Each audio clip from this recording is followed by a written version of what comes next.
मानवाच्या आणि देवांच्या रक्षणासाठी आणि असुराचा नाश करण्यासाठी आपला देह त्यागणारे आणि आपली हाडं इंद्राला अर्पण करणारे हे दधीची ऋषी. आणि अर्थातच त्यांचं पृथ्वीवरील प्रतीक हा वृक्ष अर्जुन.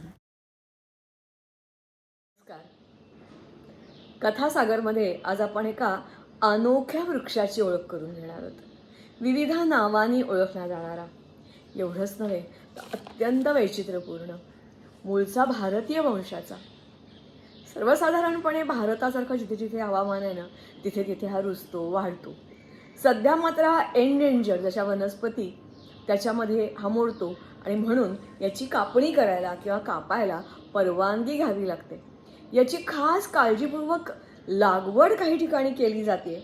अतिशय उंच, जवळजवळ 60 ते 80 फूट उंच वाढणारा, आणि अर्थातच चारही दिशांना त्याच्या फांद्या पसरलेल्या आहेत आणि त्यासुद्धा फांद्या खाली झुकलेल्या आहेत. त्याची फळं, फुलं, पानं, खोड, मूळ, प्रत्येक गोष्ट औषधी असा वृक्ष.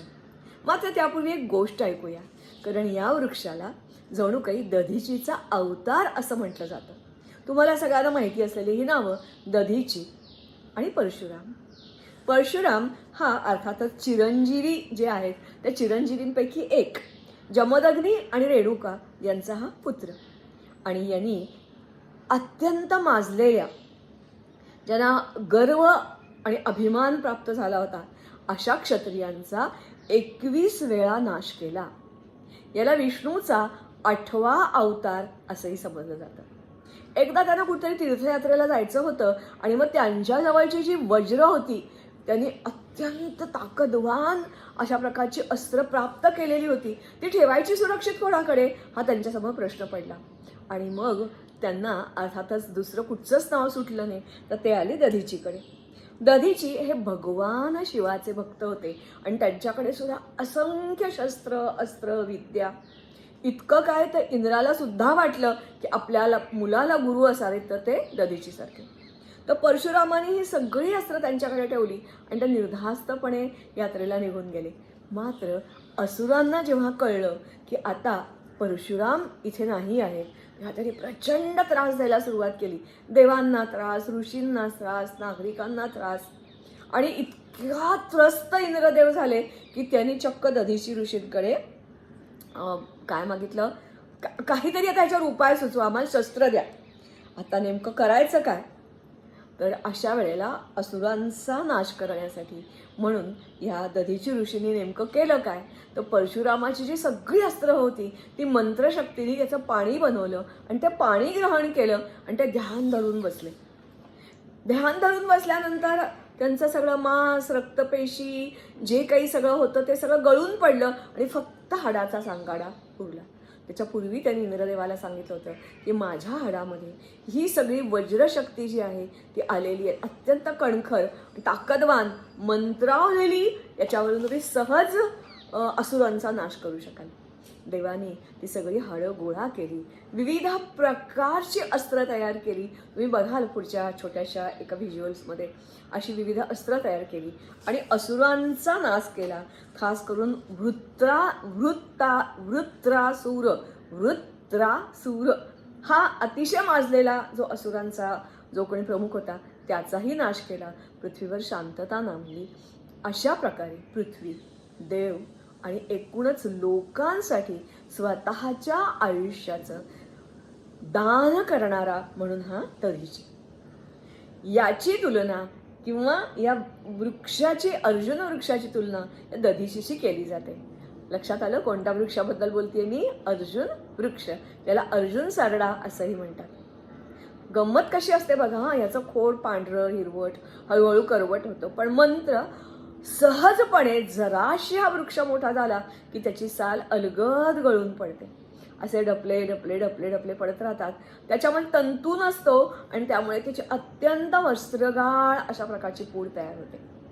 याचा उपयोग होमिओपॅथी, आयुर्वेद, विविध उपाय, विविध प्रकारचे उपाय, खास करून हाडं मजबूत होण्यासाठी, बळ मिळण्यासाठी, कुठेतरी हाड तुटलं आहे, सांध्याला सूज आली आहे किंवा हाडांच्या मध्ये दुर्बलता आली आहे, अशा वेळेला ही पूर उपयोगी पडते.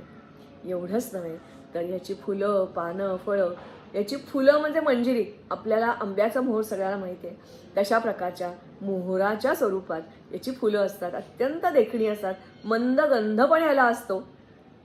मात्र ती सहजपणे अशी तोडता येतात असं नाही.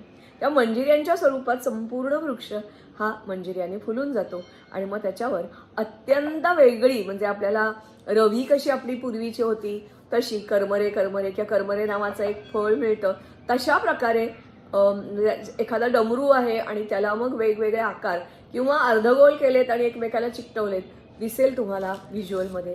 अशा प्रकारची फळं येतात. ही फळं खाल्ली पण जातात, मात्र ती किंचित तुरट असतात. म्हणजे इतर फळांसारखी खूप गोड नसतात, पण चवीला छान असतात, एन्जॉय करता येतात. मात्र ती सहजपणे मिळतात असं मात्र नाही. ही फळं जसजशी जून होत जातील तसा मग हिरवा, पिवळा आणि नंतर चक्क एखाद्या लाकडासारखा रंग त्याचा होतो आणि मग ही सगळी फळं खाली गळून पडतात. गळून पडली की फळांचा सडा तुम्हाला पडलेला दिसतो. मला वाटते पार्ल्यामध्ये असं एक झाड आहे आणि मलाही कित्येक वेळेला माहिती नव्हतं ही कसली असली विचित्र फळं आहेत आणि काय याच्यातून होत असेल. पण जेव्हा मला एक वाणी म्हणून आहेत, त्यांना झाडांची खूप आवड आहे, त्यांचा जेव्हा मला परवा फोन आला, याच्या आधीचं जे मी कैलासपती वृक्ष केलं होतं त्याच्यानंतर, की मॅडम कोणाला हवी आहेत का हो, अर्जुनाच्या माझ्याकडे 2 वृक्ष मी मुद्दामून तयार केले आणि चांगले ते 5-6 फूट उंच झालेले आहेत. तेव्हा मला असं वाटलं की ह्या अर्जुन वृक्षाची माहिती तुम्हाला पण सगळ्यांना सांगावी, कारण ह्याची जी फुलं अशी जी गळून पडतात फळं, ती सहज रुजतात आणि त्याच्यापासून रोपं तयार करता येतात. अर्थात मी तुम्हाला मगाशी म्हटल्याप्रमाणे फळं, फुलं, पानं, खोड, मुळं, प्रत्येक गोष्टी, पानांचा सुद्धा खास करून नेत्रांजन करण्यासाठी याचा उपयोग होतो. याचं जे पाणी असतं ते पाणी तुम्हाला काय म्हणूया, ज्याला ग्लोईंग स्किन आपल्याला हवी असते, मग महागडं काही आणण्यापेक्षा असं एखादं वृक्ष असेल तर त्याचं किंचित असं पण लावलं, पाणी थोडंसं त्याच्यापासून पाझरणारं तरी किंवा त्याच्यावरून ओघळणारं पाणी लावलं तरी आपली स्किन ग्लोईंग होऊ शकते. अशा विविध प्रकारे उपयोग होणारा, जवळजवळ 60 ते 80 फूट वाढणारा, सगळ्या दिशांनी पंख पसरावेत तसे फांद्या पसरलेल्या, त्या फांद्या खाली झुकलेल्या असतात, नम्रपणा त्याच्यामध्ये असतो आणि त्याच्याहीपेक्षा महत्त्वाचं म्हणजे सदाहरित हा वृक्ष. याची जी साल आहे ही साल अर्थातच पहिल्यांदा गळून पडते, परत ते खोड पांढरं शुभ्र दिसायला लागतं आणि कुठेही जंगलात सहजपणे ओळखून येतं आणि म्हणूनच याला विविध नावांनी ओळखलं जातं. उदाहरणार्थ अर्जुन पांढरा शुभ्र प्रकाशासारखा म्हणून हा अर्जुन. त्याच्याशिवाय उंच, विशाल आणि हरितवृक्ष म्हणूनही हा अर्जुन. जंगलामध्ये सहजपणे लक्ष वेधून घेणारा अर्जुन सादडा, अर्जनाभय, इंद्रू किंवा इंद्राचं हे नाव आहे. कुंभ, 10 दिशांना पसरलेल्या फांद्या म्हणून. देवसाल, धनंजय, धाराफल त्या फळाच्या आकारावरून. धूतपाद्य, नदीसर्ज करण हा पाण्याच्या ठिकाणी, ओढ्याच्या काठी, दलदलीच्या प्रदेशात अधिक चांगला वाढतो. कमीत कमी 6 ते 8 महिने याला पाणी लागतं आणि ह्याचा जर तुम्ही नदीच्या काठचा एखादा आकार बघितला तर धानस्थ ऋषी जसा बसावा ना असा हा असतो. याचं दीर्घ आयुष्य असतं म्हणून हा नदी सर्ज. पार्थ माहिती आहे सगळ्यांना. शुक्रतरू, क्षीरसमार्ग. आता क्षीर म्हणजे का म्हणतात त्याला, त्याच्यापासून एक चीक निघतो, आपला डिंक असावा तसा, पण तो पारदर्शी असतो आणि अतिशय औषधी असतो म्हणून याला क्षीरसमार्ग असं म्हणतात. सर्पण, स्वतःचं समर्पण करणारा, सेवन करता येतं असा, हिंदीमध्ये ह्याला म्हणतात कोह किंवा साऊथ इंडियामध्ये ह्याला म्हणतात मरुत, असा हा वृक्ष. आज हा वृक्ष मला आत्ता निवडावा असं का वाटलं, जसं वाणी म्हणाले तसं. आणि दुसरी गोष्ट, समाजामध्ये सध्या जे सगळं सुरू आहे ते बघता असं वाटतं की खरं आजकाल तुमच्या माझ्यापैकी अनेकांकडे, खास करून आपलं जे काय म्हणूया लाईफ स्पॅन वाढल्यानंतर, निवृत्तीनंतर किंवा मुलाबाळांची लग्न झाल्यानंतर आपल्या हातामध्ये तब्येत खूप छान असते, भरपूर वेळ असतो. अशा वेळेला ह्या वृक्षाप्रमाणे किंवा दधींची प्रमाणे कदाचित आपल्याला प्राणत्याग नाही करता येणार, पण जेवढं शरीर आपल्याला समाजासाठी झिजवता येईल अशा माणसांची गरज आहे. कारण कित्येक वर्षांनी भारताला एक नवी आशा प्राप्त झालेली आहे की परत आपल्याला पूर्वीचं वैभव मिळेल. ते वैभव प्राप्त करायचं असेल तर प्रत्येकाने दधीचीचं अंश याचं अनुकरण, अर्जुन वृक्ष याचं अनुकरण करायला हवं असं मला वाटतं. हे सगळं सांगून झाल्यानंतर अर्थातच आपण एक छोटंसं व्हिज्युअल बघणार आहोत आणि निरोप घेणार आहोत. नमस्कार आणि धन्यवाद. देव आणि मानवांच्या हितासाठी आणि रक्षणासाठी ज्यांनी आपली हाडं देवांना अर्पण केली असे दधिती ऋषी. अर्थातच यांनी आपला देह त्याग केला आणि आपली हाडं ज्याच्यात वज्रशक्ती होती ती देवांना प्राप्त झाली. त्याचाच वापर करून असुरांचा नाश देवांनी केला. तसाच हा चिरतरुण अर्जुन वृक्ष वयात आला रे आला की याची साल आपसूक गळून पडते, ती गोळा केली जाते, त्याचं चूर्ण अत्यंत वज्रगाळ केलं जातं आणि ते विविध रोगांवर खास करून हाडांच्या वापरलं जातं. अत्यंत उंच, देखणा, नदीकाठी वाढणारा आणि विविध नावं असणारा असा हा अर्जुन वृक्ष. आता तो संरक्षित आहे, त्याची लागवड करण्याची गरज आहे. खास करून विष्णूला आणि गणपतीला हा अत्यंत प्रिय स्वाती नक्षत्राची ही आराध्य देवता. अर्थातच याची पानं, फुलं, फळं, प्रत्येकच गोष्ट, याच्यापासून निघणारा चीक, याच्या सालीपासून बनवलं गेलेलं पाणी हे अत्यंत आरोग्याला वर्धक असतं.